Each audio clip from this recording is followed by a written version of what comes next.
Police station हे बरेच वर्षापासून एकत्रितरित्या यांनी बरेच कार्यक्रम केलेले आहेत आणि त्याचा रॅलीतील सहभाग मला आठवतो, पण इतर सगळे जे आहेत ते माझे असिस्टंट API पुरकर सर होते, त्यांनी केलेलं आहे. मला पोलीस खात्यामध्ये 18 वर्ष पूर्ण झालेली आहेत आणि सायबर पोलीस स्टेशनला 2च वर्ष पूर्ण झाले. मग मी रत्नागिरीला आल्यापासून सायबर पोलीस स्टेशनला आहे. गेल्या 2 वर्षापासून म्हणजे गेले 1.5 वर्षापासून म्हणता येईल मी बऱ्यापैकी सायबर गुन्हे कशा पद्धतीने घडतात, त्याच्याबाबत काय होतं, त्याचं इन्व्हेस्टिगेशन वगैरे करणं याचं काम मी करते. इतर गुन्हे जे आहेत ते BNS किंवा BNSS म्हणजे भारतीय न्याय संहिता किंवा इतर याच्याप्रमाणे गुन्हे दाखल होत असतात, परंतु जे सायबर रिलेटेड गुन्हे आहेत ते IT ऍक्ट प्रमाणे, इन्फॉर्मेशन टेक्नॉलॉजी ऍक्ट प्रमाणे ते गुन्हे आहेत ते दाखल होतात. याचा आवाज क्लिअर येतो का? व्यवस्थित येतोय? इको येतोय? ही झाली माझी ओळख किंवा याची ओळख. सायबर क्राईम हा आजकाल सर्वात जास्त घडणारा क्राईम आहे. तसं फिजिकल क्राईम्स बरेच आहेत, म्हणजे अगदी बऱ्याच ठिकाणी बऱ्याच पद्धतीचे गुन्हे हे घडले जातात, परंतु सायबर गुन्हा जो आहे तो इंटेलेक्च्युअल लोकांना किंवा थोडीशी नॉलेज कम्प्युटरचं किंवा मोबाईलचं असणाऱ्या लोकांना खूप इझिली करता येण्याजोगा क्राईम आहे. ठीक आहे, तर सायबर क्राईम घडण्यासाठी आवश्यक गोष्टी काय असतात? तर एक कम्प्युटर किंवा मोबाईल लागतो, दुसरा लागतो इंटरनेट आणि तिसरा ते सगळं चालवणारा एखादा ज्ञानी व्यक्ती लागतो. बरोबर? हे जेव्हा 3 एकत्रित गोष्टी येतात आणि एखाद्या व्यक्तीसोबत एखादा गुन्हा घडतो तेव्हा आपण त्याला काय म्हणतो? Cyber crime. ठीक आहे, इतर गुन्ह्यांना आपण सायबर क्राईम म्हणत नाही, याच गुन्ह्यांना आपण सायबर क्राईम म्हणतो. हे सायबर क्राईम आहेत ते व्हेरियस पद्धतीचे आहेत. तसं टेंटेटिव्हली पाहिलं तर 2 भागामध्ये यांची विभागणी केली जाते. एक असतो इकॉनॉमिक ऑफेन्स आणि एक असतो आपला एक्स्टॉर्शनसाठी किंवा मानसिक त्रास ज्याच्यामध्ये होतो असा ऑफेन्स. म्हणजे याच्यातून आउटपुट जे आहे ते 2 पद्धतीने निघतं. एक असं होतं की समोरच्या व्यक्तीला खूप मानसिक त्रास होतो आणि करणाऱ्या व्यक्तीला समाधान वाटतं, आणि दुसरा काय असतो की समोरच्या व्यक्तीचं आर्थिक नुकसान होतं, करणाऱ्याला त्याचा फायदा होतो. तर अशा 2 पद्धतीचे गुन्हे याच्यामध्ये भाग हे असे केलेले आहेत, एक बँकिंगचे आणि एक सोशल मीडियाचे. सोशल मीडिया सगळ्यांना माहिती आहे. मला वाटतं तुम्ही ITचे स्टुडंट आहात तर मला खूप काही कॉन्सेप्ट एक्सप्लेन करावे लागणार नाही, त्यामुळे मी जे आहे ते माझ्या जे कॉन्सेप्ट आहेत ते सांगेन आणि हे आपण इंटरॅक्टिंग ठेवूयात. बराच वेळ झालं वन साइड चाललेलं आहे की माहिती दिली, ती माहिती दिली आणि यू माइट बी गॉट की बाबा कधी हे कसं आहे काय आहे. तर आपण हे इंटरॅक्टिंग ठेवूया. इफ सपोज की तुम्हाला वाटलं की मध्येच काहीतरी विचारायचं आहे तर तुम्ही लोक मला कधीही काही विचारू शकता, मध्येच इंटरप्ट केलं तरी चालेल, पण तुमचे डाऊट्स किंवा तुमच्या गोष्टी क्लिअर होणं या व्यासपीठावर हे खूप महत्वाचं आहे आपल्यासाठी. प्रेझेंटेशन आहेच हे, स्लाइड शो केला तरी चालेल त्याचा. प्रेझेंटेशनच्या आधी मी असंच सांगेन आणि नंतर हे सगळं चालू करेन. इंटरनेट न वापरणारी व्यक्ती कोण आहेत आपल्या याच्यामध्ये? स्मार्टफोन न वापरणारे व्यक्ती कोणी आहेत घरामध्ये? घरामध्ये एखादी व्यक्ती नाहीये? सगळ्या लोकांकडे इंटरनेट आहे, व्हॉट्सअप आहे, युट्यूब आहे. बरोबर? म्हणजे सोशल मीडियाचा वापर घरातील, फक्त घरामध्ये म्हणता येणार नाही, घरातील प्रत्येक व्यक्ती करत असतो. बरोबर? म्हणजे आज आपल्याला जसं रोटी कपडा मकान म्हणतात ना, ज्या नेसेसिटी आहेत आपल्या, त्यामध्ये मोबाईल किंवा लॅपटॉप आणि हे इंटरनेट ऍड ऑन झाले का असं वाटतंय? एक दिवस थोडा वेळ इंटरनेट किंवा कनेक्टिव्हिटी जाऊ दे, किंवा बऱ्याचदा असं होतं की काहीतरी घडतं कुठेतरी आणि वरून काय होतं की त्या भागातले इंटरनेट जे आहे ते बंद केलं जातं. ते बंद केल्यानंतरची आपली अवस्था होती. आपल्या खिशामध्ये आपण कॅश कॅरी करत नाही आहोत का? आपल्याला ऑनलाईन पेमेंट करायचं असतं, कारण ते इझी जातं की कॅश काढा, द्या, मग ते सुट्टे घ्या, वेळ जातो. इतका वेळ वाचवून आपण काय करतो? आपण हे वेळ वाचवतो ना, वेळ वाचवून काय करतो? मोबाईलच बघतो. काय बघतो मोबाईल मध्ये? आपण बोलूयात. काय बघतो? प्रत्येकाच्या आवडीचे व्हिडिओज. कोणाला अभ्यास करायला आवडतो, कोणाला सॉंग्स, कोणाला कॉमेडी शोज आणि कोणाला रील्स. ठीक आहे. रील्सचा जमाना जास्त वाढलेला आहे. तुम्हाला असं वाटतं का रील्समुळे लोक थोडे इम्पेशंट झालेले? पूर्वी बघा, म्हणजे आता हा आम्ही काळ पाहिलेला आहे. तुम्ही जसं तुमच्या हातात मोबाईल आला तुमच्याकडे सगळे रील्सही झालेले आहेत. पण आमच्या वेळी म्हणजे 2005ला 4ला पहिला मोबाईल आमच्या हातात आला. तेव्हा छोटे बटनांचा मोबाईल होता तो. स्मार्टफोन नव्हते. स्मार्टफोन आत्ता अलीकडे आलेले आहेत. तेव्हा व्हिडिओज होते. आपण पेशंटली एक व्हिडिओ 5 मिनिटाचा जरी व्हिडिओ असेल तर तो अप टू एंड आपण बघत होतो. परंतु आता आपण रील जे असते ती 30 सेकंदांची सुद्धा नसते आणि त्यात सुद्धा 4 ते 5 सेकंद झाले तर आपण ते नाही आवडलं तर स्क्रोल करून टाकतो. म्हणजे आपण किती इम्पेशंट झालेलो आहोत. आपल्याला बिलकुल पेशन्स नाहीये की बाबा ह्याच्यात काय आहे ऍट द एंड पर्यंत तरी बघावं. कॉन्टेंट इतका भरलेला आहे सोशल मीडियावरती, इतक्या प्रकारचे कॉन्टेंट्स आहेत की आपण त्याच्यामध्ये ड्वेल झालेलो, म्हणजे बुडालेलो आहोत. आपल्याला काही समजत नाहीये कुठे बघू, काय करू, काय नाही. ह्याच्यामध्ये थोडंसं आपली मानसिक अवस्था जी आहे त्यावरती सुद्धा इफेक्ट होतो. जसं मॅडमने सांगितलं की सायकोलॉजिस्ट आले होते आणि त्यांनी लेक्चर लास्ट इयर पण दिलेलं होतं, ह्या वर्षी सुद्धा असण्याची शक्यता आहे. तर ह्या आपल्या मेंटॅलिटीवरती, मानसिक परिस्थितीवरती ह्या गोष्टींचा इफेक्ट हा होत राहतो. जसं लहान मुलांच्या हातामध्ये आपण मोबाईल देतो आणि तो मोबाईल कंटिन्यू त्यांना वापरायला शिकवायला लागतं का? 2 वर्षाचा मुलगा, 3 वर्षाचा मुलगा छोटा मोबाईल त्याच्या हातात दिला तर तो चालवू शकतो ना? तसं तुम्हाला कुठलं मॅन्युअल भेटलं का मोबाईल चालवण्यासाठी? नाही भेटलं, बरोबर. तर ह्या गोष्टी ज्या आहेत ते आपली गरज म्हणून आपण करत असतो. आपली गरज म्हणून आपल्या करिअरकडे बघतो का? आपली गरज म्हणून आपण काही गोष्टी करतो का? तर अशा सगळ्या गोष्टी ज्या आहेत त्या इंटरनेट आणि सोशल मीडिया ह्या इफेक्टनी आपण करत असतो. तुम्हाला वॉरियर हा एक इतका चांगला रोल दिलेला आहे. वॉरियर म्हणजे योद्धा. या योद्धाने काय करायचं आहे? लढायचंय. कोणाविरुद्ध लढणार तुम्ही? सायबर क्राईम बद्दल. का लोकांना म्हणणार मोबाईल वापरायचं नाही, इंटरनेट वापरायचं नाही असं बोलणार का? आज काळाची गरज आहे. आज ते वापरल्याशिवाय आपल्याला गत्यंतर नाही. परंतु तेच कशा पद्धतीनं सेफली, चांगल्या पद्धतीने आपल्याला कुठलंही आपलं किंवा दुसऱ्याचं नुकसान न होता कसं वापरता येईल ह्याच्या ट्रिक्स किंवा ह्या सगळ्या गोष्टी ज्या आहेत त्या तुम्ही लोकांपर्यंत पोहोचवायच्या आहेत. ठीक आहे, पुढचं घ्या. ह्या बऱ्याचशा इंटरनेटशी संबंधित जे काही गुन्हे आहेत ते अशा पद्धतीचे आहेत की काही इंटरनेट बँकिंग आहे, ऑनलाईन खरेदी असेल, गेम्स असतील, आपण एंटरटेनमेंटसाठी बघणारे आपले व्हिडिओज असेल किंवा काही शिक्षण घेत असेल आपण. जसं आता मध्ये कोरोनाच्या काळामध्ये झूम मीटिंगवरती बऱ्यापैकी सगळे शिक्षण जे आहे ते मुलं घेत होते आणि त्यामध्ये सुद्धा असे गुन्हे घडलेले आहेत. त्याचे आपण डिस्कस करूयात ऑनवर्ड. सोशल मीडिया हा सगळ्यात मोठा प्लॅटफॉर्म आहे की ज्याच्या थ्रू कंप्लेंट्स होत असतात. आता आम्ही इथे जेव्हा पोलीस स्टेशनला असतो आपण सोशल मीडियापासून स्टार्ट करूया. So that is more interesting. Social मीडियाचं काय होतं की बऱ्यापैकी लोकांचं इंस्टाग्राम, फेसबुक इत्यादीवरती अकाउंट असतं. जर ते अकाउंट जे आहे ते अकाउंट आपलं अकाउंट आपल्याला वापरता नाही आलं किंवा त्याचा ऍक्सेस कुणीतरी घेतला आणि मग तुम्हाला ते सांगितलं जातं की तुझ्या अकाउंटचा ऍक्सेस तुला पाहिजे असेल तर एवढे पैसे दे, तेव्हा आपलं अकाउंट काय झालेलं असतं? हॅक झालेलं असतं. ठीक आहे. परंतु जर माझं एक अकाउंट आहे आणि माझेच फोटो आणि माझेच नावचं सगळा वापर केलेला आहे आणि दुसऱ्याने एखाद्याने अकाउंट ओपन केलंय आणि तो लोकांना त्याचे मेसेजेस पाठवतो किंवा काहीतरी करतो, तेव्हा ते अकाउंट आपलं काय म्हणता येईल?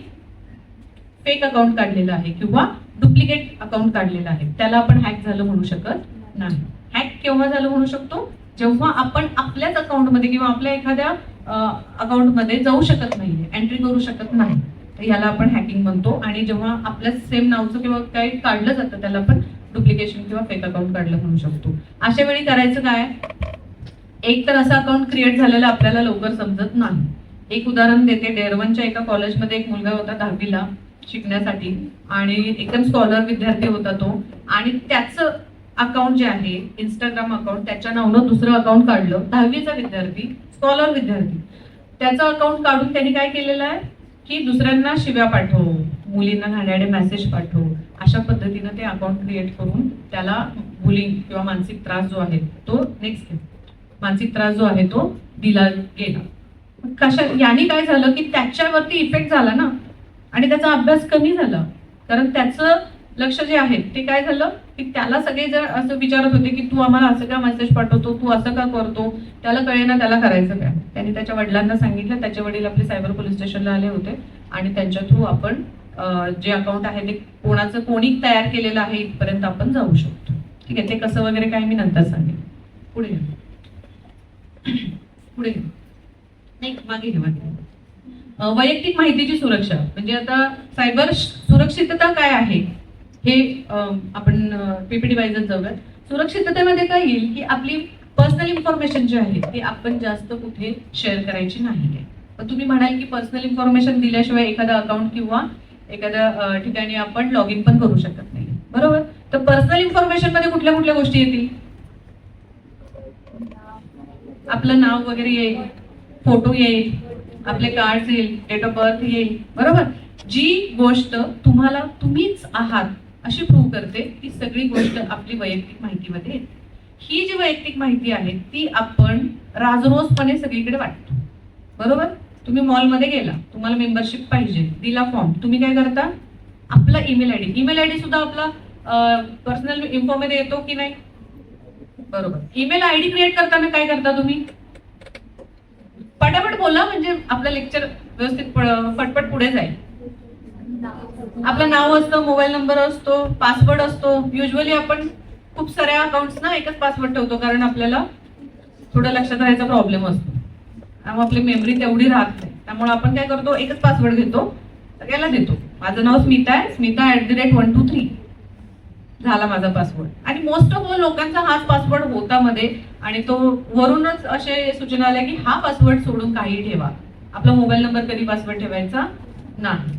तर असे सगळे पासवर्ड जे आहेत ते पासवर्ड मॅनेजर म्हणून ऍप वगैरे असतं, त्याच्यामध्ये तुम्ही व्यवस्थित सेव्ह करू शकता जर तुमच्या लक्षात राहत नसेल तर. परंतु आपल्या महत्वाच्या अकाउंट्सना जे काही पासवर्ड आहेत ते इतर अकाउंट्सना ठेवायचे नाही, जसे बँकिंग असेल किंवा आपलं एखादं महत्वाचं ऍप्लिकेशन असेल आपलं स्वतः. तर अशी इन्फॉर्मेशन आपण जे हॉटेलमध्ये गेलो त्याने दिला फीडबॅक फॉर्म भरलं, त्याच्यामध्ये काय डेट ऑफ बर्थ, बरोबर ना. त्यावेळी बर्थडेचा डिस्काउंट असणार तुम्हाला, त्या हॉटेलमध्येच जाणार आहे का आपण बर्थडेला? फिक्स आहे का तुम्हाला? तुमचं स्पाउसचा बर्थडे त्याच्यात ते पण लिहून टाकणार, आता तुम्हाला तो प्रश्न नाही येणार पण असतो. जनरली लोक असं करतात, तुम्ही जेव्हा जाल तेव्हा सांगा तिथे की त्यांचं सुद्धा डेट ऑफ बर्थ टाकून देतात, आपली अॅनिव्हर्सरी डेट असते ते त्याच्यामध्ये टाकून देतात, आपले ईमेल आयडी टाकून देतात. सगळी माहिती जर तुम्ही त्याच्यामध्ये जर खरी दिली तर आपला आणखीन एखादं काही क्रिएट करायला त्याला आपण काय देतो, पूर्ण प्लॅटफॉर्म देतो की बाबा हे घे माझी माहिती आणि तू काय करायचं कर माझ्या माहितीचं. आपल्याला वाटतं की आपला ईमेल आयडी किंवा आपलं नाव, आपला एखादा फोटो असं काही महत्वाचं आहे की त्याच्यावरून काहीतरी होऊ शकतो, परंतु दुसरी व्यक्ती तुमचे हे सगळे इन्फॉर्मेशन घेऊन तुमचं एखादं अकाउंट क्रिएट करून दुसऱ्या आणखी तिसऱ्याच व्यक्तीला काहीतरी त्रास देईल आणि त्याचं नाव कोणावर येणार? मग स्वतःच आपण जर आपल्या याच्यासाठी आपली जर सुरक्षा नाही केली तर आपण लोकांची सुरक्षा करू शकणार नाही. नेक्स्ट, सोशल इंजिनिअरिंग जे आहे. आता सोशल म्हणजे मीडियावरती आपण बरेचशी माहिती वगैरे देतो किंवा बरेचसे अकाउंट्स आपले असतात आणि त्या अकाउंट्स मधून आपण एकमेकांना इंटरॅक्ट करत असतो, बोलत असतो. किंवा इंस्टाग्रामचंच उदाहरण घ्या, याला आपण काय म्हणतो, सोशल इंजिनिअरिंग असं म्हणतो. ठीक आहे, आता इंस्टाग्रामचं उदाहरण एवढ्यासाठी देते कारण सगळ्यात जास्त स्नॅपचॅट आणि इंस्टाग्राम आता सध्या वापरलं जातं. स्नॅपचॅटला तर असं भयानक वेळ आहे की 365 स्नॅप्स तर गेलेच पाहिजेत. काय रिवॉर्ड मिळतं मला माहिती नाहीये, पण डेली स्नॅप्स हे गेले पाहिजेत आणि आपलं कोऑर्डिनेशन हे ठेवलं पाहिजे. 365 ते 395 हे लागणारच. नंतर काय असतं, इंस्टाग्रामला बऱ्याचशा लोकांना स्टोरीज वगैरे टाकायच्या असतात किंवा अजून काही असतं, मग प्रायव्हेट अकाउंट असतात. एकाच अकाउंटवरती राहणारे लोक खूप कमी आहेत, आता 2-2, 3-3 अकाउंट होतात. ठीक आहे, लहान मुलांचे सुद्धा इंस्टाग्रामचे अकाउंट ते केले जातात आणि एक असं वेळ लागलेलं आहे लोकांना की प्रत्येक गोष्ट आहे ती पहिले इंस्टाग्राम वरती जाईल मग आपल्या घरच्यांना कळेल, बरोबर.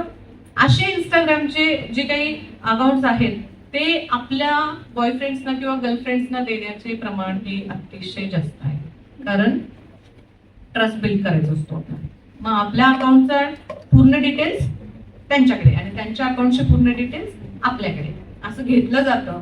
आणि तेच अकाउंट किती व्हेरीफाईड आहे किंवा किती हे आहे, त्याचे अजून काय अकाउंट नसावेत कशावरून, तर ह्या अशा पद्धतीचं होतं. आणि जेव्हा काहीतरी प्रॉब्लेम येतो दोघांच्या मध्ये, आपल्याकडे खूप साऱ्या केसेस ह्या येतात. म्हणून मी तुम्हाला हेच उदाहरण पर्टिक्युलर देते. You are a college student, so you might know की असं असं घडतं याच्यामध्ये. तर आपल्याकडे खूप सारे येतात आणि सांगतात की हा एक्सने माझ्या असं असं केलं आणि मला गॅरंटी आहे.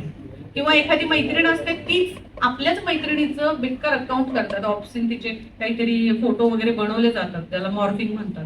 असे म्हणजे चेहरा त्या मुलीचा आणि अगदी विवस्त्र असतील किंवा ऑप्शन एखादं न्यूड फोटो वगैरे असेल, तर ते आता एआयनी आपल्याला खूप कामं आपल्याला सोपी करून दिलेलीच आहेत. कितीतरी एआय आलेले आहेत की त्या आर्टिफिशियल इंटेलिजन्सने आपण अगदी व्हिडिओज बनवतो, नोट्स बनवतो, फोटोज बनवतो. एखाद्या व्यक्तीचा फोटो जरी ते एआयला दिला ना, तर तो व्हिडिओ देतो आपल्याला त्याचा. हे सुद्धा आहेत आता एआय आता आलेले नवीन आहेत ते. तसेच ह्याच सोबत आपण आणखीन एक प्रकार घडतो. कुठला? तर आवाजाचं. आवाज जो आहे, आवाजाचं सॅम्पल जरी आपल्याला असेल ना, तर ते डीपफेक वगैरे असे काही ऍप्लिकेशन्स असतात किंवा एआय असतं की त्याच्यामधून आपण तोच आवाज क्रिएट करू शकतो. मग एक फोटो आणि आवाजाचं सॅम्पल मिळालं तर त्या व्यक्तीसोबत कोणीही व्यक्ती काहीही करू शकतो. अशी आजकाल परिस्थिती आलेली आहे. बऱ्याचदा असे गुन्हे घडतात की ऑनलाईन आपल्याला व्हिडिओ कॉल येतो, समोर व्यक्ती दिसते, फोन किंवा कॉल येतो आणि सांगते मी अडचणीत आहे, मला एक 10,000 पाठव, 15,000 पाठव, मी इकडे आहे, मी तिकडे आहे, मी हॉस्पिटलला आले, आईला घेऊन आले, वडिलांना घेऊन आले, असं काहीतरी सांगितलं जातं. आणि आपल्याला विश्वास बसतो कारण आपण व्हिडिओमध्ये त्यांना पाहतो, बरोबर. त्यांच्या नंबरवरून पण येतो बऱ्याचदा. आणि ज्यावेळी असं येतं किंवा आपल्या समोर येतं तर आपण काय करतो, पटकन काही जास्त कन्फर्म न करता आपण त्या अकाउंटला पैसे पाठवून देतो. जेव्हा आपण त्यांना पैसे पाठवतो तेव्हा त्यानंतर जेव्हा आपला आणि त्यांचा डायरेक्ट कॉन्टॅक्ट होतो तेव्हा आपल्याला कळतं की हे खरं नव्हतं आणि हे आपल्यासोबत काहीतरी फ्रॉड झालं. तुम्हाला वाटेल की ही गोष्ट मोठ्या मोठ्या शहरांमध्ये होती, नाही, अगदी खेडेगावांमध्ये सुद्धा ही गोष्ट घडलेली आहे. जिथे थोडस कमी नॉलेज असतं ना, अर्ध नॉलेज असतं ना, तिथे हे जास्त प्रमाण घडत असतं, म्हणजे कुठल्याही अशा पद्धतीच्या गुन्ह्यांचं. हे एक झालं. तसंच आपल्याला अननोन मोबाईल नंबरवरून कॉल येतात, व्हिडिओ कॉल येतात. जेव्हा व्हिडिओ कॉल येतात तुम्ही काय करता, कॉल बघायचा असतो ना कोणाचा आहे, आपण पटकन व्हिडिओ कॉल घेतो आणि मोबाईल असा पकडतो कारण आपल्याला असं बघायचं, बरोबर. किती व्यक्ती आहेत की बाबा व्हिडिओ कॉल आलाय, अननोन आहे, फ्रंट कॅमेऱ्यावरती बोट ठेवलंय बाबा किंवा सिलिंगकडे फॅन हे मोबाईल करून ठेवलाय आणि मग बघितलं लांबून की बाबा तो आहे कोण. करता असं? गुड. जे करत असतील ते खरोखरचे वॉरियर्स, ऍबिलिटी आहे त्यांच्यामध्ये. तर अशा पद्धतीने जेव्हा येतं तेव्हा काय करायचं आहे, एक तर फ्रंट कॅमेऱ्यावरती बोट ठेवा किंवा सिलिंगकडे त्याचं फ्रंट कॅमेरा करून ठेवा. कारण काय होतं की असे आपल्या इथं देवरुखला वगैरे असे प्रकार घडलेले आहेत. हे मी सगळं जे सांगते ना, हे सगळे केसेस आहेत आपल्याकडे आलेल्या.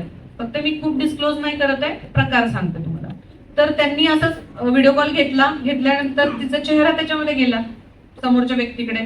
समोरच्या व्यक्तीने मला वाटतं एक अर्ध्या तासात तिचे मॉर्फिंग केलेले फोटो जे आहेत ते तिच्या मोबाईलला टाकले आणि सांगितलं की तुझ्या याच्यातले सगळे काय आहेत ते मी.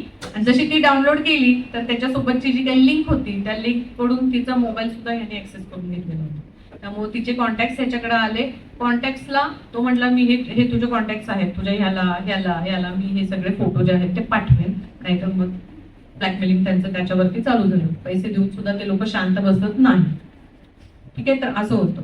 लोन ऍपचे खूप सारे हे आहेत. लोन ऍप माहिती आहे सगळ्यांना, लोन ज्याच्यावरती आपण घेतो अशा ऍप्लिकेशन्स मोबाईलमध्ये आहेत. बँकांमध्ये इझिली लोन मिळत नाही, तर इझी लोन मिळण्यासाठी आपण काय करतो, इंटरनेटवरून रॅन्डमली कुठलेही ऍप डाउनलोड करून घेतो आणि ते लोन आपण घेण्याचा प्रयत्न करतात. बरेचशी मुलांनी पण केलेलं आहे, मोबाईलसाठी लोन ऍप घेतलेलं होतं. तर आपली काय पात्रता आहे हे न बघता ते आपल्याला लोन देतात. पण लोन देत असताना आपल्या मोबाईलचे सगळ्या काही गोष्टीच्या जो आहे आपला फोटो गॅलरी असेल किंवा आपला कॉन्टॅक्टची लिस्ट असेल, त्याचा सगळा ऍक्सेस जो आहे तो ते घेत असतात. जसं आपण त्यांच्या अकाउंटला जाऊन लोन आपल्याकडे येतात, पैसे येतात किंवा लोन घेतो आपण, तसं त्यांच्याकडे आपला सगळा डेटा जो आहे तो त्यांच्या याच्यामध्ये सिस्टीममध्ये स्टोअर झालेला असतो विथ कॉन्टॅक्ट नंबर. जेव्हा आपण अख्खं लोन फेडतो, अख्खं लोन जरी फेडलं तर तरी सुद्धा त्यांना असं असतं की नाही तुमचे अजून बाकी आहेत, हे चार्जेस आहेत, ते चार्जेस आहेत, करून 1,00,000ला आपण 2,00,000 जरी त्यांना दिले तरीही त्यांची जी काही हा भूक असते पुढची की बाबा आणखीन पैसे पाहिजेत हे कमी होत नाही. त्यांचं डिमांड जे आहे ते नेहमी चालूच राहतं.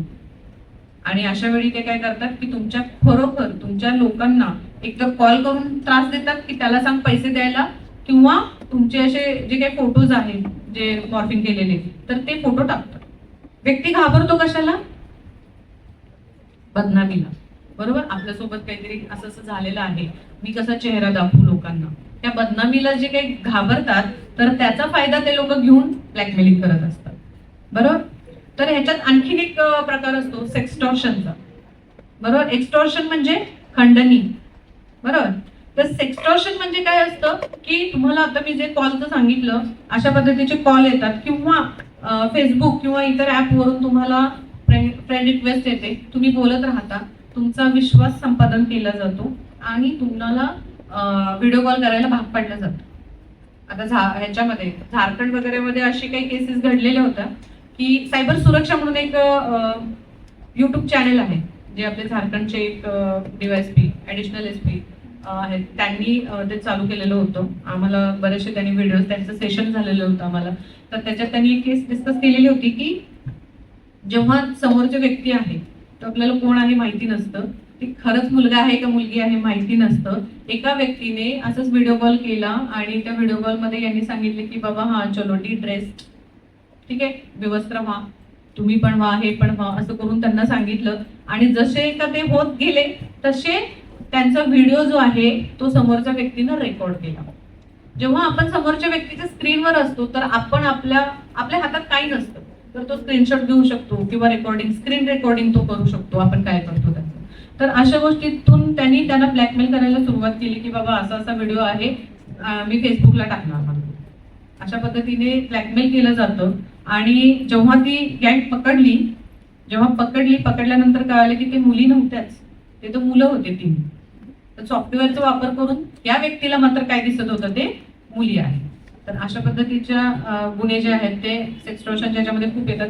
आपल्या इथे पण नाटे पोलीस स्टेशनला एक गुन्हा घडलेला होता. एक इंजिनियर मुलगा होता जे अशाच ट्रॅपमध्ये अडकला गेला आणि त्याने त्यातून आत्महत्या केली. तर ही जी मेंटॅलिटी बिघडण्याचं जे आहे की बाबा आपल्यावरती जे इमोशनल स्ट्रेसमध्ये आपण जातो, ठीक आहे, एखादा फिजिकल हार्म झालं तर आपण पटकन बाहेर येऊ शकतो, वूंड जो आहे तो व्यवस्थित भरून येतो, आपण पटकन बाहेर येतो. पण फिजिकल हार्म जेव्हा आपल्याला होतो, मेंटल हार्म जेव्हा आपल्याला होतो तेव्हा त्यातून बाहेर येणं खूप अवघड राहतं आपल्याला. तर त्यासाठी आपण इंटरनेटच्या दुनियेमध्ये जेव्हा प्रवास करतो, राहतो, तेव्हा थोडंसं आय ओपनिंग राहणं खूप गरजेचं आहे. पुढे घ्या. नेक्स्ट. फिशिंग. याच्यामध्ये एक तुम्हाला आता इन्फॉर्मेशन एकमेकांची कशी जाते, काय होतं, हे मी गुन्ह्यांचे प्रकार सांगते. हे अशा पद्धतीचे थोडे हे केसेस आहेत जे मी मीनवाईल आता सांगितलं.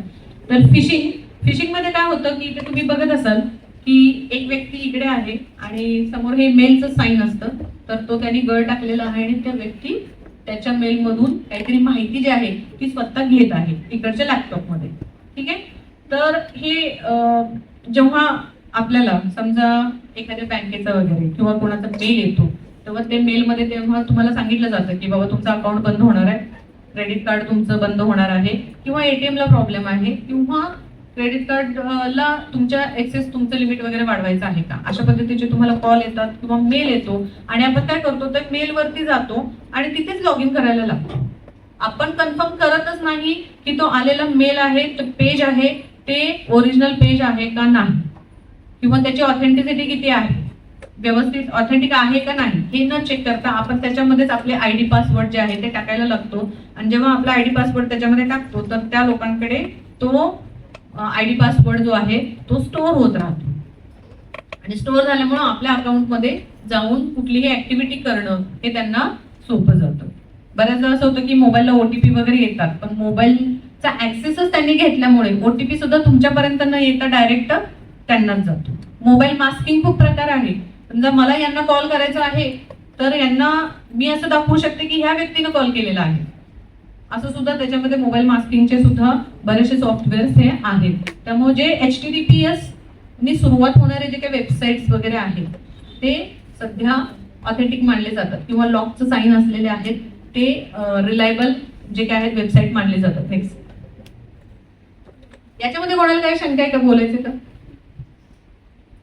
नोकरीचे प्रलोभन दाखवून होणारी फसवणूक आहे. ही माझ्याकडे एक केस होती, मी केसच सांगेन तुम्हाला. 2023 मधली केस आहे ही.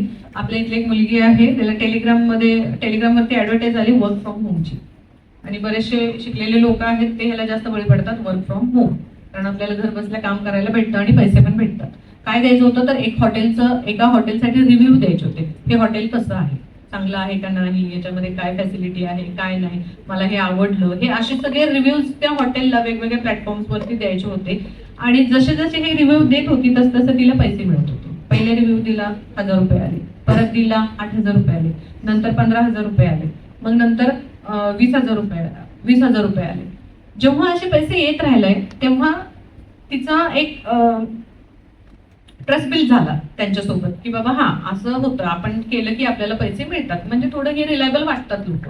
मग नंतर त्यांनी काय केलं की म्हटले तुम्ही असं करण्यापेक्षा जर तुमच्याकडे पैसे असतील तर तुम्ही आमच्या याच्यामध्ये गुंतवा, आम्ही तुम्हाला त्याचा नफा काय असेल ते देऊ, असं सांगितलं त्यांनी.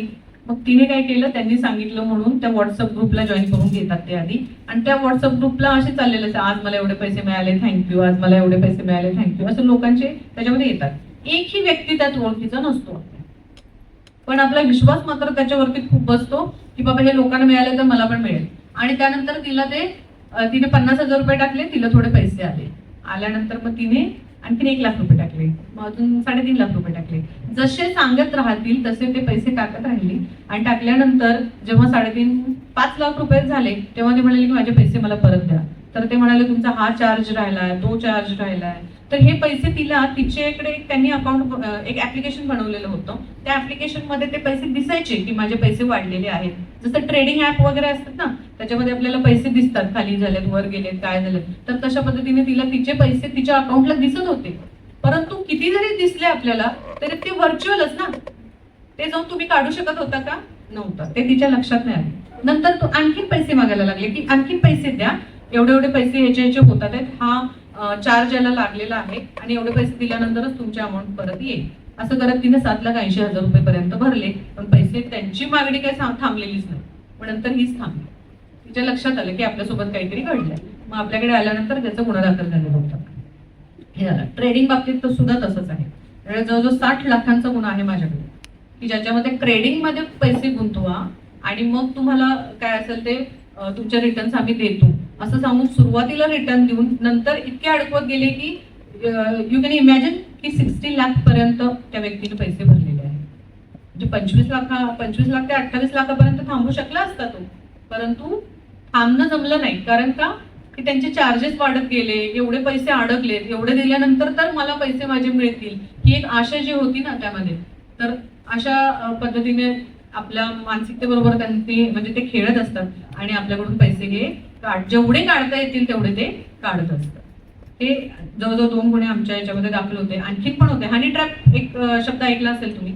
हनी ट्रॅप मध्ये काय होतं की बाबा तुमच्यासोबत खूप गोड बोललं जातं, किंवा असं नायजेरियन फ्रॉड एक आहे प्रकार की ज्याच्यामध्ये तुम्हाला गिफ्ट मी पाठवणार आहे, मी हे करणार आहे, ते करणार आहे. आपल्या शेजारची व्यक्ती आपल्याला किती गिफ्ट देते किंवा आपली मैत्रीण किती गिफ्ट देते आपल्याला, ही व्यक्ती अगदी आउट ऑफ इंडिया असते किंवा कुठेही असते आणि ती सांगते की मला तुझ्याशी बोलून खूप चांगलं वाटलं आणि मी तुला गिफ्ट पाठवणार आहे. विश्वास कसा ठेवू शकतो आपण याच्यावरती?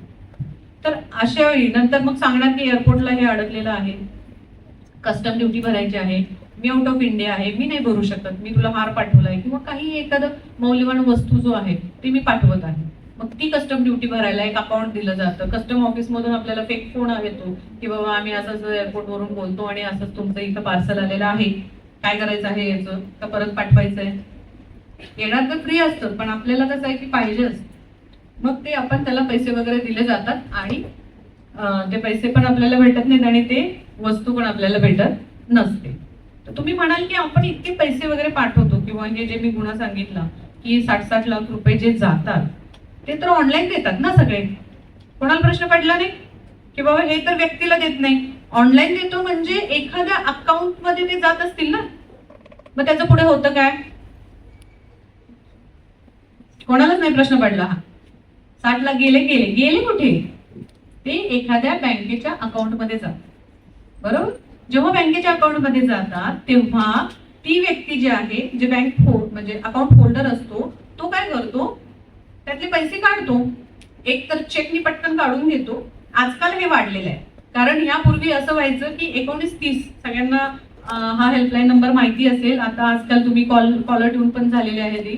1930 किंवा NCCRP म्हणजे national cyber crime reporting portal, इथे जेव्हा माझ्यासोबत फ्रॉड झालेला आहे असं जेव्हा कळवलं जातं आणि ते ट्रान्झॅक्शनचे डिटेल्स त्याच्यामध्ये दिले जातात, तर समोरच्या अकाउंटमध्ये ज्याच्या अकाउंटला ते पैसे गेलेले आहेत तिथे ते पैसे थांबवण्याची फॅसिलिटी जी आहे ती बँकांमार्फत पुरवली जाते. बँक काय करते? तुमचं फ्रॉडची जी काय रक्कम आहे ती तिथे स्टॉप करून ठेवते, होल्ड करून ठेवते ते पैसे. जोपर्यंत त्याच्या बाबतीत निर्णय होत नाही तो पण काढू शकत नाही, तुमच्यापर्यंत येत नाही. आणि मग नंतर कोर्टाची प्रोसिजर करून ते जे पैसे आहेत ते तुम्हाला परत मिळू शकतात. परंतु त्याच्यासाठी सुद्धा गोल्डन आवर आहे. त्याच्यासाठी सुद्धा म्हणजे जेव्हा असा गुन्हा घडलेला आहे लक्षात आल्या तात्काळ आपण 1930 कॉल करायचा आहे किंवा पोर्टलवरती आपण ती कंप्लेंट आहे ती ऑनलाईन भरायची. आणि जेवढ्या लवकर आपण ते करू तेवढ्याच लवकर आपल्याला तिथे पैसे होल्ड होण्याचे चान्सेस जास्त आहेत. पूर्वी थोडे राहायचे पैसे, शॅडो अमाऊंट मध्ये राहायचे किंवा अजून अशा पद्धतीने राहायचे, परंतु आता ह्यांना पण क्रिमिनल्सना पण माहिती झालंय की बाबा असे पैसे होल्ड करून ठेवता येतात. अकाउंट फ्रीज होतं त्यांचं, ते काही डेबिट किंवा ते बाकी काहीच करू शकत नाही, फक्त क्रेडिट होत असतं त्या अकाउंटला, डेबिट होत नाही. तर अशा पद्धतीने जर काही झालं तर आपल्याला ते पैसे मिळणार नाहीत. म्हणून पैसे जमा झाल्या 1 तासाच्या आत सगळे पैसे काढले जातात.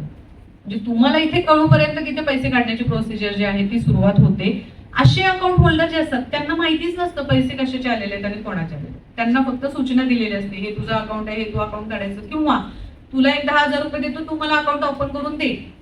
नॉर्थ मध्ये हे खूप चाललेलं आहे. उत्तर प्रदेश असेल किंवा बिहार असेल, आसाम असेल, जो ईस्टर्न एरिया आहे पूर्ण, तिकडे उत्तर पूर्व जे आहे त्याच्यामध्ये खूप आहेत. तर अशा पद्धतीने ते म्यूल अकाउंट ज्याला म्हणतात की जे खोटं अकाउंट असतं, त्या व्यक्तीला माहितीच नसतं, किंवा काही व्यक्ती विकतात स्वतःहून, किंवा एखाद्यांची आयडी चोरले जातात आणि फेक अकाउंट त्याच्यामध्ये काढले जातात. अशा अकाउंटमध्ये हे झालेलं ट्रान्झॅक्शन असतं. त्यामुळं आपण मेन आरोपी त्याचा जो असतो की जो मेन करणारा असतो हे सगळं प्लॅन, त्याच्यापर्यंत जाणं थोडं कठीण होतं. परंतु सायबर क्राईम आता जे आपले आहेत, आपल्याकडे खूप सारे गुन्हे उघडकीस आणलेले आहेत आणि बरेचसे आरोपी सुद्धा आपण आणलेले आहेत. ठीक आहे, आता फक्त पैशांचं काय झालेलं असतं की हे जे पैसे आहेत ते स्प्रेड होतात म्हणजे सगळ्यांच्या अकाउंटला इकडे तिकडे पाठवले जातात. किंवा ते कॅश काढली तर कॅशचे त्याच्या पुढे काय केलं हे समजत नाही, किंवा ते कॅश जी आहे ती कन्वर्ट केले जाते फॉरेन करन्सीमध्ये. आणि एकदा का फॉरेन करन्सीमध्ये आपल्या एका गुन्ह्यामध्ये त्याचं निष्पन्न झालं की फॉरेन करन्सीमध्ये त्याचं कन्व्हर्जन त्यांनी केलेलं आहे, आणि ते पण दुसऱ्या मार्फत, जी व्यक्ती मिळूनच येत नाही आणि तो आउट ऑफ इंडिया आहे आता. अशा पद्धतीने पैशांची विल्हेवाट जी आहे ती अशी लावली जाते आणि आपल्याला त्या पैशांपर्यंत पोहोचता येत नाही. त्यामुळे एक तर गुन्हा होऊ न देणं किंवा अशा पद्धतीचं काळजी घेणं हे खूप महत्वाचं आहे. किंवा झाल्या लगेच त्याचं रिपोर्टिंग करणं खूप गरजेचं आहे.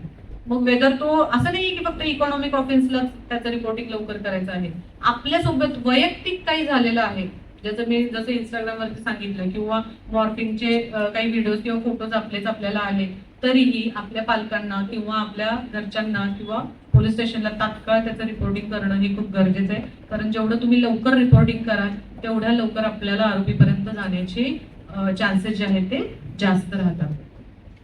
पुढे घ्या. याच्यात काय कोणाला डाऊट? पुढे. लग्नाचे आमिष दाखवून खूप होतात, कारण जे असे थोडे बरेच वर्ष लग्न न झालेले आहेत डेटिंग ऍप वरती जातात, मग तिकडून कॉन्टॅक्ट होतात आणि असे खूप मुलामुलींची फसवणूक जी आहे त्यात हे सांगायला नको जास्त एक्सप्लेन करून. Next time. बँकेविषयी सगळ्यांनाच माहिती आहे की क्रेडिट कार्ड, डेबिट कार्ड आपल्याकडे आहेत. आता क्रेडिट कार्ड जास्त वापरलं जातं. कधीही बँक तुम्हाला कॉल केल्यानंतर त्याच्यावरचा 16 अंकी नंबर काय आहे, मागचा CVV नंबर काय आहे, असं काही विचारत नाही. बँक तुमचं फक्त नाव विचारेल आणि डेट ऑफ बर्थ विचारेल फार तर. याच्या व्यतिरिक्त तुमची ती पर्सनल जी माहिती आहे ती जास्त विचारली जात नाही बँकेकडून. त्यामुळं कुठलाही OTP किंवा असं कुठलीही इन्फॉर्मेशन बँकेना बिलकुल प्रोव्हाइड करायचं नाही. जामतारा सिरीज कुणी बघितले? नेटफ्लिक्सला जामतारा सिरीज आहे, कोणी बघितले? त्याच्यावरती हे सगळे इकॉनॉमिक ऑफेन्स कसे होतात, सायबर क्राईम कसे होतात आणि त्याच्यावरती तिथल्या पोलिसांनी कशी कारवाई केलेली आहे हे त्याच्यात दाखवलेलं आहे. जर वेळ मिळाला तर बघून घ्या. पुढे आयडेंटिटी थेफ्ट काय दिसतं याच्यामध्ये? जसं मी तुम्हाला मगाशी म्हटलं की आपली आयडेंटिटी जी आहे ती जास्त कुठे रिव्हील नाही करायची आहे, परंतु काही ऍप्सना किंवा काही ठिकाणी आपल्याला आपली आयडेंटिटी ही द्यावीच लागते. त्यामुळे काळजीपूर्वक देणं खूप गरजेचं आहे. आणि आयडेंटिटी थेफ्ट करून जे काही गुन्हे घडतात त्यावेळी ज्याची आयडेंटिटी वापरली जाते तो त्याच्यामध्ये सापडतो. पण असं नसतं की बाबा इन्व्हेस्टिगेशन करत असताना की तो सापडला म्हणून तोच आरोपी असतो. तर त्याच्यातून जर काही निष्पन्न झालं की बाबा खरंच ह्याने तिथे नव्हता किंवा याने तसं काही केलेलं नाहीये, ह्याची आयडेंटिटी कोणीतरी चोरली आहे, तर तिथपर्यंत सुद्धा जाण्याची प्रोसिजर जी आहे ते आपल्या इन्व्हेस्टिगेशन मध्ये असते. Next, free wifi. आजकाल वायफाय हॅकर खूप झालेले आहेत. कुठून शिकतात? युट्यूब आणि गुगल. जायचं, वायफाय कसं हॅक करायचं बघायचे, थोडे व्हिडिओज असतात, शिकवणारे बसलेलेच आहेत युट्यूबला. पण काय शिकावं आणि त्याचा वापर कसा करावा हे आपल्यावरती डिपेंड असतं. त्यामुळं शिक्षणाचं किंवा स्रोत तुम्हाला भरपूर आहे. तुम्हाला इन्फॉर्मेशन अगदी म्हणजे भरपूर इन्फॉर्मेशन तुम्हाला प्लॅटफॉर्मवरती वेगवेगळ्या भेटतील, परंतु त्या इन्फॉर्मेशनचा तुमच्यासाठी किंवा तुमच्या घरच्यांसाठी आसपास कसा उपयोग करायचा हे तुम्ही ठरवायचं आहे. एखादी मुलगी जान्हवी परमार का काहीतरी परमार आणणार, तर ती तिच्यासारखी मुलगी फॉरेन लँग्वेजेस युट्यूबवरून शिकते, ऍक्सेंट तिचे वेगवेगळे आहेत, ती BBC ला जाऊन न्यूज देऊ शकते अगदी 12-13 वर्षामध्ये, आणि ती तिचं ग्रॅज्युएशन कम्प्लीट करू त्या ह्याच्यामध्ये. ती फक्त युट्यूबचा वापर करून तिने केलेला आहे. तर अशा युट्यूबचा वापर आपण कशासाठी करतो हे सुद्धा खूप इम्पॉर्टंट आहे. पुढे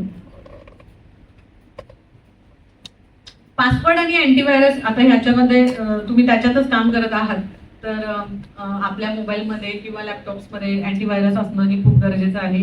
पासवर्ड्स जे आहेत ते व्यवस्थित ठेवायचे, किमान 8 अंकाचे असावेत आणि ते बदलत राहावेत. आपण एकच पासवर्ड सगळ्यांना ठेवू नये, मी सांगितलं पूर्वी. प्रिव्हियस केस, एक केस सांगते मी तुम्हाला, माझ्याकडे आता जी घडलेली आहे. आता खूप मोठ्या प्रमाणात डिजिटल अरेस्ट ही संकल्पना वाढलेली आहे. डिजिटल अरेस्ट मध्ये काय असतं? अरेस्ट सगळ्यांना माहिती आहे. अरेस्ट माहितीये? अरेस्ट मध्ये काय होतं की तुम्हाला अटक केली जाते, तुम्हाला हालता येत नाही, कुठे जाता येत नाही, सांगेल तसं तिथे राहावं लागतं, किंवा तुम्ही लॉकअप मध्ये असता किंवा जेलमध्ये असता. ठीक आहे. जेव्हा असे अरेस्ट डिजिटली होते, डिजिटली म्हणजे ऑनलाईन होते, ऑनलाईन होते म्हणजे ते काही खरं आपल्याजवळ येत नाही, परंतु आपण व्हिडिओ कॉल थ्रू त्यांच्या अरेस्ट मध्ये असतो असं भासवलं जातं समोरच्या व्यक्तीला. आपल्या इथली केस सांगते 61 लाख आणि वरती 19,000 फ्रॉड आहे. 61 लाख. रिटायर झालेली व्यक्ती आहे, पैसे येणार होते त्यांचे, तर थोडेसे पैसे अकाउंटला आले, एकाचा फोन आला, व्हॉट्सअप कॉल आला आणि सांगितलं की तुमच्या नावनं तुमच्या मोबाईलचा नंबर, ह्याच मोबाईलचा वापर करून एक दुसऱ्या अकाउंट बँकेमध्ये अकाउंट ओपन केलेलं आहे आणि ह्या अकाउंटमध्ये जवळजवळ 2 कोटीचं मनी लॉन्ड्रिंग झालेलं आहे. मनी लॉन्ड्रिंग माहितीये ना, बेहिशोबी माल म्हणतात इकडे तिकडे, तर मनी लॉन्ड्रिंग तुमच्या याच्यामध्ये झालेलं आहे. तर त्याची एन्क्वायरी करायची आहे आणि तुम्ही आम्हाला सपोर्ट करायचा आहे, किंवा तुम्हाला इथे मुंबईच्या क्राईम ब्रांचला यावं लागेल आणि इथे तुमचं इन्व्हेस्टिगेशन होईल. मग त्यांना बेटर काय वाटेल की ऑनलाईनच करूया, काय असेल ते, मी नाही तिकडे येणार, बरोबर. तर अशा वेळी जेव्हा त्यांनी त्याला सांगितलं की बाबा तुम्ही कोऑपरेट करायचं आहे इन्व्हेस्टिगेशनसाठी, तर ते नॅशनल सिक्युरिटीचा हा प्रश्न आहे आणि तुम्ही सपोर्ट करणं मस्त आहे असं जेव्हा सांगितलं जातं आणि तुम्ही जरा जेन्युइन वाटता, असंच बोलले ते, तुम्ही जरा आम्हाला जेन्युइन वाटता तर आपण व्यवस्थित करूया ती एन्क्वायरी, काय असेल ते तुम्ही आम्हाला सपोर्ट करा. किती पैसे आहेत अकाउंटला? तर असतील 1-5 लाख रुपये.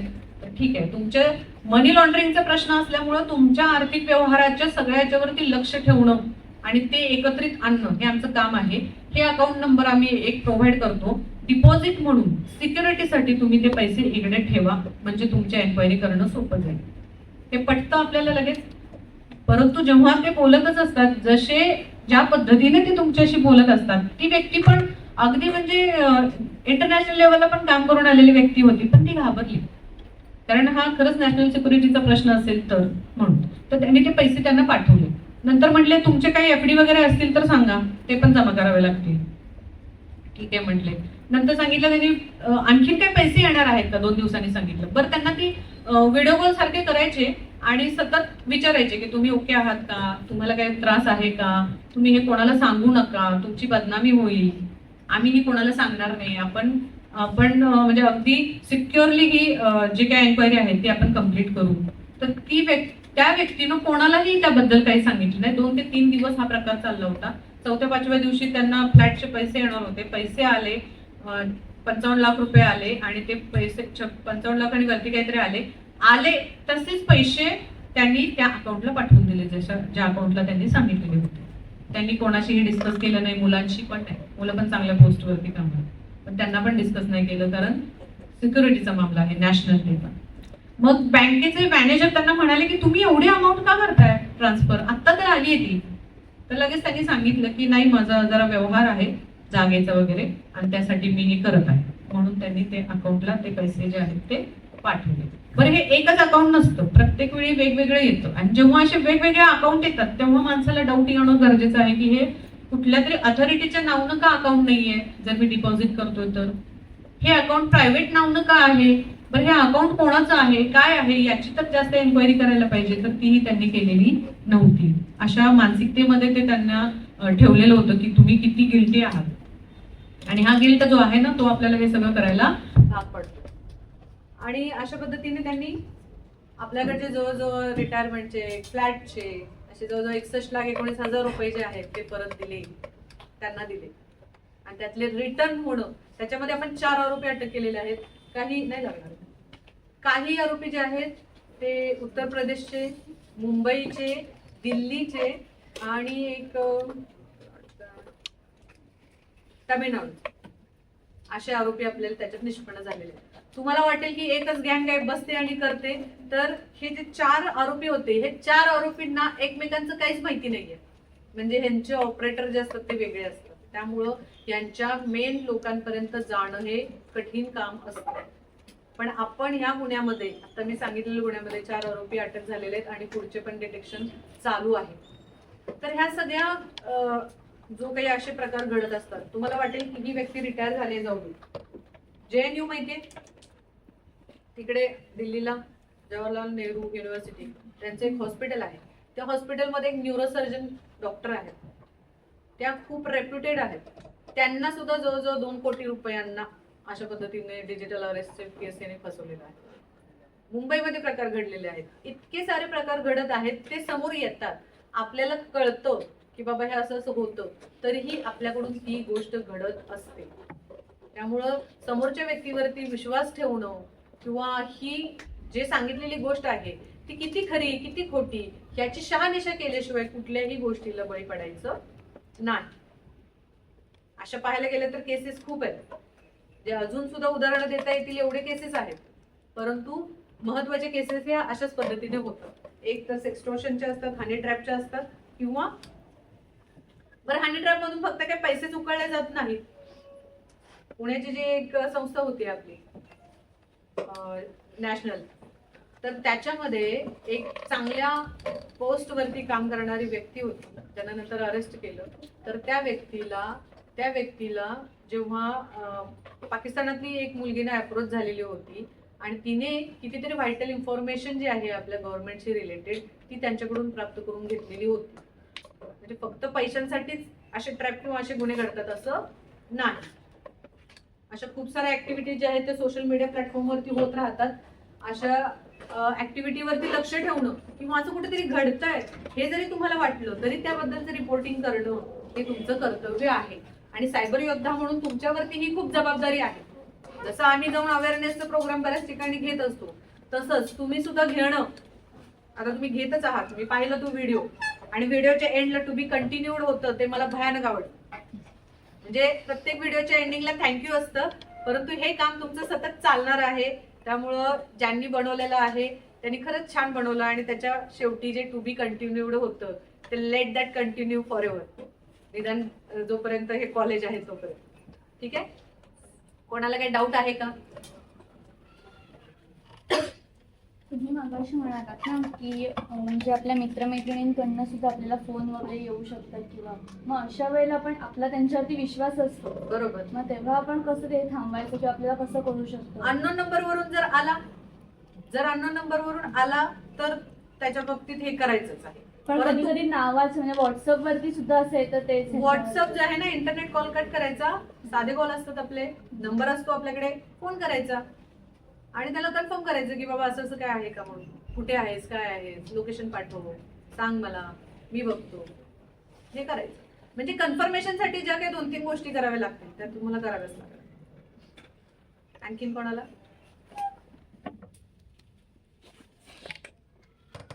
Hello ma'am, good afternoon. Myself Parvati and I am working as a cyber warrior from last 2 years. Okay. I want to ask you, what are the most common crimes are reported nowadays in our area? Nowadays we are just Most commonly happening cyber crimes. crimes related social media. Okay. They are just blackmailing and getting money or getting photos, actual photos. Okay.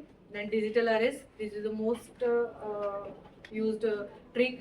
And loan app. Crimes related to loan app. Those are also getting reported nowadays. And blackmailing is the most important part of it. Thank you. Anyone else? माझं नाव तन्वी आहे आणि मी गेली 2 वर्ष स्पीकिंगमध्ये काम करत आहे. गेल्या वर्षी आम्ही चिपळूणला गेलो होतो तेव्हा एक केस अशी आली की एका मुलाचं अकाउंट फ्रीज झालं होतं, त्याच्या अकाउंटमध्ये 30,000 रुपये आले होते आणि त्याला सायबर विहार पोलीस स्टेशनमधून फोन येतो सारखे की तुम्ही क्राईम केलाय आणि ते या म्हणून बिहारला. सहज आमचं बोलणं झालं की काय कोणावर क्राईम झालं असा मी क्वेश्चन विचारला, तेव्हा ते मुलं कुठलं आणि मला सांगायला लागला की असं असं झालं, माझं अकाउंट फ्रीज झालंय आणि मला फोन येत आहेत पण मी आता ते कट करतो. तेव्हा मला ती केस समजली की तुमच्या अकाउंटमध्ये 30,000 जमा झाले आणि ते फ्रीज झालं. मी त्याला सांगितलं की बिहारला जाणं तुला पॉसिबल नसेल, सो आपल्या चिपळूणच्या सायबर स्टेशनला भेट आणि त्यांना काहीतरी विचार. मग असे क्राईम आपल्यासोबत पण घडू शकतात. हा, आपल्याला रॅन्डमली कुठल्याही अकाउंटवरून जर पैसे आले आणि असे पैसे आल्यानंतर तुम्हाला जर असं लक्षात आलं की बाबा हे असं असं आहे, तर बँकेला जाऊन तुम्ही रिपोर्ट करू शकता. त्याचा एक फॉर्म असतो, तो फॉर्म भरून तुम्ही म्हणू शकता की बाबा ही माझ्या ओळखीच्या व्यक्तीने किंवा माझे झालेले नाहीये, तर that you are aware about that आणि मग तुम्ही ते एक प्रिकॉशनरी स्टेप म्हणून घेऊ शकता. परंतु असं जर झालं, फ्रीज झालंय, तर यासाठी आपलं अकाउंट अनफ्रीज करण्यासाठी त्यांना तिकडेच ऍप्लिकेशन हे करावं लागतं.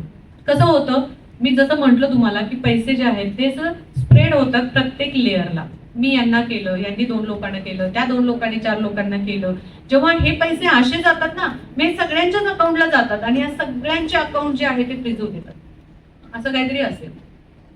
यावेळी असं पण होतं ना की मुलं खूप आनंदात असतात की माझे अकाउंटला एवढे एवढे पैसे आले, त्यामुळे ती म्हणतात राहू दे आपण नंतर बघूया. अशी ते चुकीचंच आहे ना. हा, पण काय जण आनंद मिळत जरी असला तरी ते चुकीचंच आहे की आपण काही न करता आलेले पैसे जे आहेत ते रिस्कीच आहेत. पण काही मुलांना आनंद वाटतो आणि त्यावर केस करतात, जसं त्या मुलाचं झालं की फ्रीज झालं, काही दिवसाने अनलॉक होती. असला आनंद चुकीचा आहे. मी तुम्हाला तेच सांगते, हे जे असे रॉंगली सगळे गेनिंगचे प्रकार आहेत ना, हे सगळे चुकीचंच आहे. म्हणून तर तुम्हाला सांगितलं की आलं की पहिल्यांदा हे करायचं. तुम्हाला आता सांगते, इथे आपल्याकडे एक वयस्कर व्यक्ती आले होते. त्यांनी काय केलं की त्यांना कॉल आला की बाबा तुमच्या अकाउंटला ना माझे चुकून 10,000 रुपये आलेले आहेत आणि मला तेवढे परत करा, मला खूप गरज आहे, मला दुसरीकडे पाठवायचे होते. त्या व्यक्तीनं मोबाईल बघितला तर त्याला एक मेसेज आलेला, आपला बँकिंगचा मेसेज येतो ना तसा की your account has been credited 10,000 rupees and all. मग असं जेव्हा झालं तर त्याला वाटलं खरंच. त्यांनी काय केलं की त्यांनी सांगितलेला अकाउंट नंबर जो त्या ह्याला सांगितलेला होता, त्या अकाउंटला, त्यांनी दिलेल्या अकाउंटला, म्हणजे ज्याच्यातून त्याला मेसेज आला आणि त्या व्यक्तीनं सांगितलं की माझं हे अकाउंट आहे किंवा ह्या नंबरला माझ्या पाठवा तुम्ही, तर फोन पे आणि गुगल पे अशा काही असेल तर पाठवा. तर तो आहे तसं गुगल पे त्यांनी करून टाकला त्याला 10,000 रुपये. जेव्हा त्याला पैसे गेले तेव्हा ह्याचे अकाउंट पण त्याच्या ताब्यात गेलं. म्हणजे पैसे तर गेलेच गेले, पण अकाउंट पण गेलं, त्याच्या अकाउंटमध्ये काही उरलंच नाही नंतर. असे प्रकार होतात की बाबा असे असे केले जातात कॉल. आम्ही एका गुन्ह्यामध्ये आरोपी पकडलेला होता, ज्याच्यामध्ये एका सिनियर मोस्ट आमच्या ऑफिसरचा फेसबुक अकाउंट होतं आणि त्यांनी सांगितले की मी असं असं डीजे असं अमुक अमुक आहे आणि आय नीड 30,000 रुपीज आणि please give me, I will return it to you later on. असे पोलीस ऑफिसरना सुद्धा मेसेजेस आलेले होते. बऱ्याच लोकांनी, प्रायव्हेट लोकांनी पैसे टाकलेले त्या अकाउंटला. तुम्ही एक साधा विचार करायला पाहिजे की एक व्यक्ती आहे जो इतक्या हायर पोस्टला आहे, तो 30,000 रुपये आपल्याकडून का मागेल, आपल्या ओळखीचाच नाही, बरोबर? हा सुद्धा विचार त्याच्यामध्ये केला जात नाही आणि आपण पैसे जे आहेत ते पाठवत असतो. एक तर व्यक्ती पासबुक घेऊन आलेला होता की बाबा मला असा मेसेज आलाय तुमच्या अधिकाऱ्याचा आणि मी पैसे काढायला चाललोय, देऊ काय म्हणून. म्हटलं नशीब इथे आला आणि बँकेत नाही गेला. जे मी तुम्हाला डिजिटल अरेस्टची गोष्ट सांगितली, त्या डिजिटल अरेस्टच्या केसमध्ये किंवा तशाच आणखीन केसमध्ये एवढं लोकांच्या मनावरती परिणाम झालेला असतो त्यांच्या बोलण्याचा की पोलीस स्टेशन समोरून एक व्यक्ती आपल्या ग्रामीण पोलीस स्टेशनच्या समोरून त्या बँकेमध्ये जात होते, पण त्यांना वाटलं नाही, वयस्कर होते ते, त्यांना वाटलं नाही की आतमध्ये जावं आणि एकदा कन्फर्म करावं की असं काहीतरी घडतं का. तर आपल्या मनावरती जो झालेला परिणाम असतो ना की त्यांचा इफेक्ट बोलण्याचा आणि त्या सगळ्या गोष्टींचा किंवा भीतीचा, त्याच्यामुळं आपल्या हातनं बऱ्याचशा अशा गोष्टी घडत असतात. आणखी कोणी असेल तर येस. आता तुम्ही एखाद्या चोराला पकडण्याची किंवा एखादा फ्रॉड काय झालंय नेमकं फ्लो कसं तुम्ही कसे पोस्ट ओके, आता एकदम आपल्या याच्यापासून डिफरंट डायरेक्शनला आपण जाऊयात. कसं असतं याच्यामध्ये की जेव्हा तुम्ही एखादा तुमच्यासोबत एखादा फ्रॉड घडतो, फ्रॉड हा मोस्टली कशावरून घडतो, इंटरनेटवरून, है ना. जेव्हा इंटरनेटचा वापर त्याच्यामधून होतो आणि अशा पद्धतीने जेव्हा फ्रॉड घडतो, तुम्हाला माहिती आहे ना की तुम्हाला तुमच्या मोबाईल कंपन्या इंटरनेट पुरवतात. म्हणजे तुमचं जसं मोबाईल 10 अंकी मोबाईल नंबर आहे, त्याचे डिटेल्स, त्याचे प्रत्येक कॉल्स, त्याचे प्रत्येक मेसेजचे जसं रेकॉर्ड तुमचं त्या इंटरनेट सर्व्हिस प्रोव्हायडर कंपन्या ज्या तुमच्या जिओ असेल किंवा आणखी VI असेल किंवा एअरटेल असेल, यांच्याकडे जसं BSNL असेल, यांच्याकडे जसं रेकॉर्ड असतं, तसंच तुम्हाला दिलेल्या इंटरनेट साठी एक कोड दिलेला असतो. त्यांनी तुम्हाला इंटरनेट देतं म्हणजे काय करतं, कंपनी एक कोड देतो, त्या कोडला आपण internet protocol address, IP address असं म्हणतो आणि हे IP ऍड्रेस तुम्हाला येत असतं. म्हणजे जर समजा तुम्ही आता YouTube ओपन केला तर तुम्हाला कंपनी काय करते, एक IP ऍड्रेस दिलेला असतो, त्याच्या थ्रू तुम्ही वापरता आणि जेव्हा तुमचं ते वापरून होईल, तुम्ही बंद कराल तुमचं, तेव्हा ते परत रिटर्न कंपनीकडे तो कोड जातो. परत असे सर्क्युलेट होत असतात कंपनीकडून काही कोड, त्याला आपण IP ऍड्रेस म्हणतो. जेव्हा तुम्हाला इंटरनेटवरून एखादा फ्रॉड घडलेला आहे असं समजतं, आम्ही लॉ एन्फोर्समेंट जेव्हा त्यांना कॉन्टॅक्ट करते, ISP ना, इंटरनेट सर्व्हिस प्रोव्हायडर कंपन्यांना, की बाबा आम्हाला सांगा की ह्या दिवशी ह्यावेळी हे इंटरनेट तुम्ही कोणाला दिलेलं होतं, तर आम्हाला त्याची माहिती मिळते आणि आम्ही त्या डिव्हाइस पर्यंत जाऊ शकतो. मग तो डिव्हाइस त्यावेळी कुणी वापरलाय, कधी कधी असं होऊ शकते की एखाद्या वायफायला जाऊन आपला मोबाईल कनेक्ट करेल ती व्यक्ती आणि किंवा लॅपटॉप कनेक्ट करेल आणि तिथे क्राईम करायला आणि निघून जाईल. मग आम्हाला मिळणार कुठला ऍड्रेस, त्या दुकानाचा किंवा त्या ठिकाणाचा. परंतु जेव्हा वायफाय तुमच्याकडे असेल, एखादा राउटर असेल किंवा हब असेल किंवा स्विच असेल, त्या मॉडेम मध्ये सुद्धा, त्या वायफायच्या मॉडेम मध्ये तुम्ही ज्यावेळी कनेक्ट केलेलं आहे त्याची सुद्धा एंट्री पडलेली असते, ज्याला लॉग्स म्हणतो आपण. तर ती एंट्री सुद्धा त्याच्यामध्ये महत्वपूर्ण राहते. त्यामुळं इंटरनेट कुणी वापरलेलं आहे, कुठल्या वेळी वापरलेलं आहे वगैरे ही सगळी माहिती आम्हाला मिळते. व्हॉट्सअप वगैरे, आपल्याला व्हॉट्सअप सुद्धा असेल, आता टेलिग्राम थोडी मदत करते, थोडी मदत करत नाही, परंतु व्हॉट्सअप किंवा इतर काही प्लॅटफॉर्म्स आहेत ते आम्हाला मदत करतात. असे इन्व्हेस्टिगेशनमध्ये सगळे डिटेल्स आपल्याला मिळतात, त्यांचे मोबाईल नंबर येतात किंवा त्यांचे काही लोकेशन येतात, मोबाईल नंबरवरून आपण त्या व्यक्तीपर्यंत जाऊ शकतो. आणि जास्त डिटेल्स मी नाही हे करत आहे, पण एवढं आहे की बाबा एखाद्या व्यक्तीने डिव्हाइस वापरून काहीतरी केलंय तर त्या व्यक्तीपर्यंत पोहोचणं शक्य आहे. फक्त VPN वगैरे कोणी वापरत असेल तर ते अशक्य नाहीये, पण थोडंसं म्हणजे डीप मध्ये जाऊन त्याला करावं लागतं. जसं डार्क वेब वगैरे आता सगळे वापरतात, बरेचसे लोक वापरतात काही गोष्टी हे करण्यासाठी. तर डार्क वेब जेव्हा वापरलं जातं त्याला VPN नेटवर्क वापरलं जातं. अजून काही कोणाला शंका असेल, नसेल कोणाला तर ठीक आहे, मी आणखीन जास्त वेळ घेणार नाही तुमचा. सांगायला गेले तर आणखीन एखादा तास असंच चालेल माझं. तर मी डॉक्टर जोगळेकर कॉलेज आणि सगळा स्टाफ आणि तुम्हा विद्यार्थ्यांना थँक्यू. सायबर पोलीस स्टेशन इकडे येऊन तुम्हाला काहीतरी सांगण्याचा चान्स दिला. So thank you so much.